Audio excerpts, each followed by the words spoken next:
최근 통계청에서 발표한 2013년도 사망 원인 통계에 따르면 뇌졸중은 암, 심장질환과 함께 우리나라 3대 사망 원인이며 생존자에게는 심각한 장애를 초래하는 무서운 질환입니다.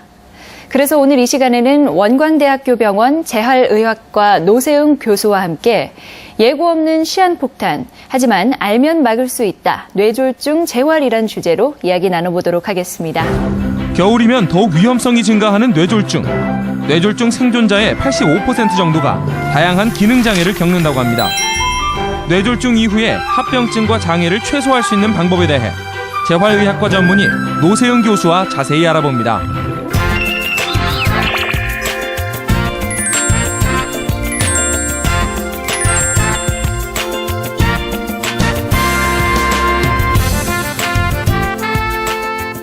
안녕하세요, 원장님.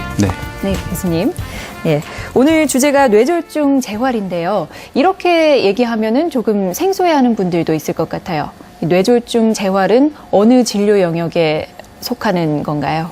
네, 뇌졸중은 뇌혈관이 막혀서 생기는 뇌경색과 터져서 생기는 뇌출혈 두 가지로 구분을 할 수가 있습니다. 뇌졸중이 생기게 되면 뇌신경이 손상하게 되는데요. 그에 따라서 감각장애, 운동장애, 언어인지장애 등이 생기게 되고요. 대부분의 사람들이 이런 장애들이 완전히 다 회복하지 못하고 장애가 남게 되고요. 네. 뇌졸중 재활이라는 것은 이런 장애를 재활치료를 통해서 극복시키고 그럼으로써 남은 삶의 질을 높이는 데 목적을 두고 있습니다. 예. 보통 뇌졸중 환자의 예후는 어떤가요? 뇌졸중의 예후는 그 뇌졸중의 위치나 크기에 따라서 다양합니다. 물론 나이가 많거나 인지기능이 더 심하게 떨어지는 경우에는 더 좋지가 않고요. 예. 하지만 80% 정도의 환자들은 뇌졸중 재활을 통해서 기능 장애를 최소화할 수가 있기 때문에 적극적인 재활 치료가 필요하게 됩니다. 네. 그런데 급성기 때, 그러니까 뇌졸중이 발생하고 급격히 나빠지기 시작하는 그 시기에 또 재활 치료를 하는지 궁금한데요. 네, 그런 뇌졸중 급성기에는 욕창이나 흡입성 폐렴, 심부정맥 혈정증, 관절 구축 같은 그런 합병증들이 발생을 하게 되고요.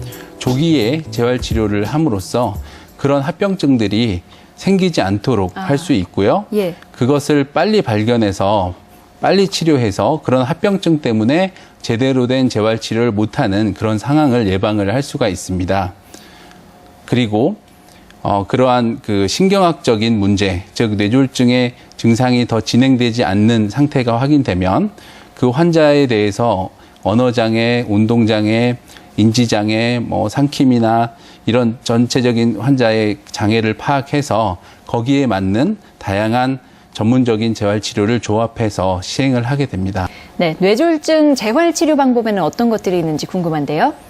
네, 욕창은 마비된 부분이 오랫동안 눌리게 되면서 그 피부가 벗겨지는 상태를 얘기를 하고요. 네. 그것을 방지하기 위해서 그 피부가 눌려서 빨개지는 부분이 있는지를 계속적으로 관찰을 하고요.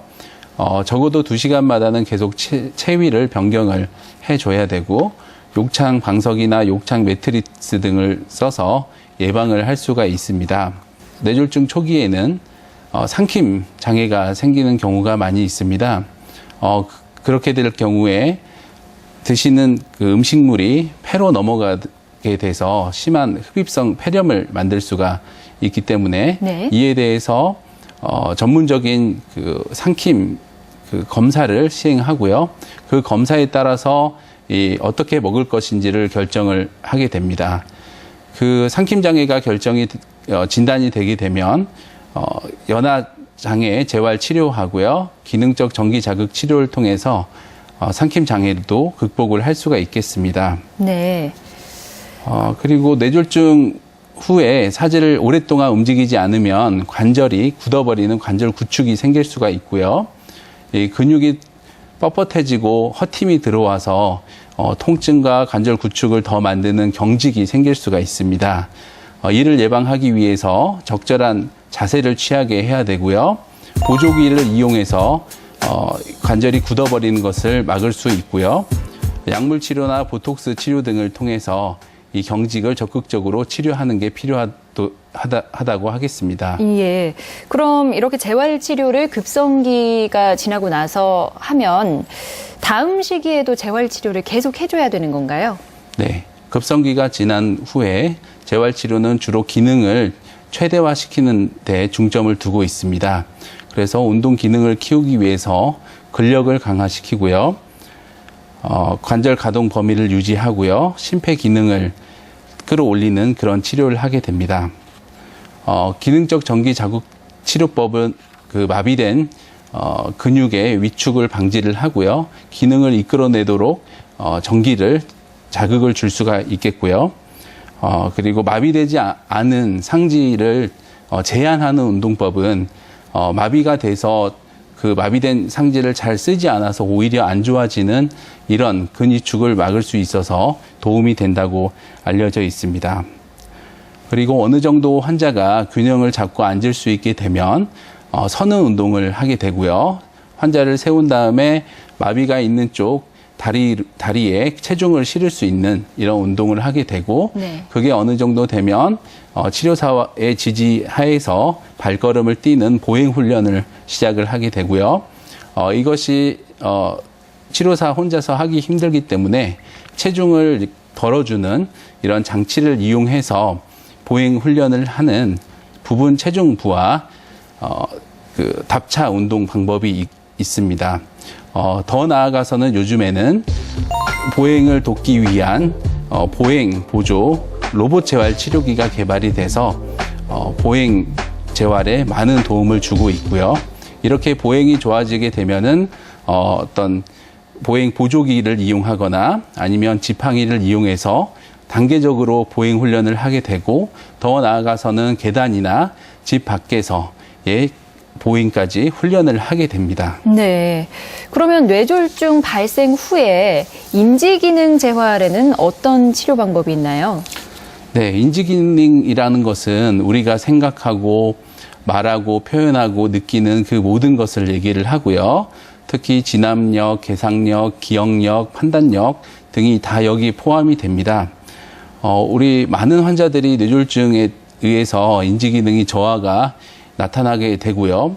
또 처음에는 어느 정도 좀 호전이 됐다가 그 이후에 몇 달 후에 더 나빠지는 뇌졸중 후 치매가 나타나기도 합니다. 네. 따라서 이 인지기능에 대해서 초기에도 평가를 하고요. 퇴원 후에도 지속적으로 인지기능 평가를 해서 인지기능이 나빠지지 않는가를 확인을 해야 되겠고요.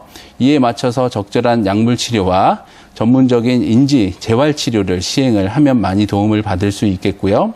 또 재미있게 환자들이 참여를 할 수 있도록 컴퓨터로 된 전산화 인지 치료가 개발돼서 많은 도움을 주고 있습니다. 네. 그럼 뇌졸중 환자의 운동 기능은 어떻게 회복하나요?